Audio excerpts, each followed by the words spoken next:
Batah wisata banyu grojokan nglirip nok nggone Kabupaten Tuban dadi salah siji objek sumber golek dhuwit kanggo warga sakpanggon. Saliyane kanggo ngairi sawah, banyu grojokan nglirip iki ya dadi panggon golek rejeki kanggo UMKM sakpanggon.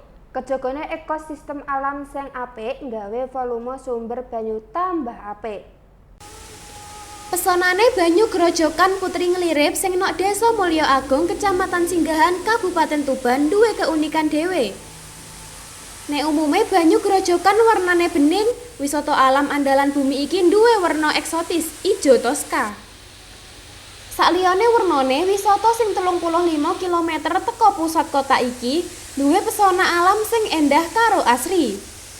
Tembok tebing dhuwure 29 meter dihiasi aliran banyu sing ceblok tanpa mendek nok telaga warna ijo toska. Akehe wit-witan sing dhuwur nggawe banyu grojokan nglirip krasa seger karo asri.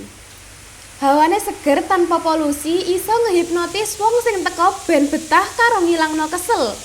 Eneke wit-witan ngehias tengen kiwa banyu grojokan yo nambahno suasanane tambah seger.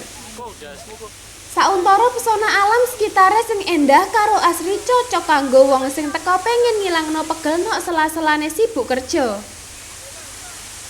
Tapi kudu dirohi, keindahan alam iki terus kejaga merga kerjasama pemerintah karo warga sakpanggon. Kanggo njaga keasrian alam, wisata banyu grojokan nglirip, warga karo pemerintah terus nglakoni pelestarian alam karo orang buak larahan nok kalen ambek ngicir wet nok sekitar sumber banyu sing ora adoh teko banyu grojokan. Pase nok sumber banyu kerawak wilayah sakpanggon. Usaha apik iki kasil nglestarikno alam sakpanggon karo kejogone ekosistem alam sing apik. Multazam Daud, Ketua Pokdaris Banyu Grojokan Nglirip, nyebutno volume banyu grojokan nglirip satik-saitike ngalami peningkatan. Sauntara kuwi Aswin Prasetyanto, Kasih Pemeliharaan karo Rehabilitas Unit Pelaksana Teknis Ngolah Sumber Daya Banyu Wilayah Bengawan Solo, pesen nok warga ben terus njaga kelestarian alas produksi. Ngelingno alas lindung kuwi salah sijine objek sing iso njaga banyu nok ngisor lemah.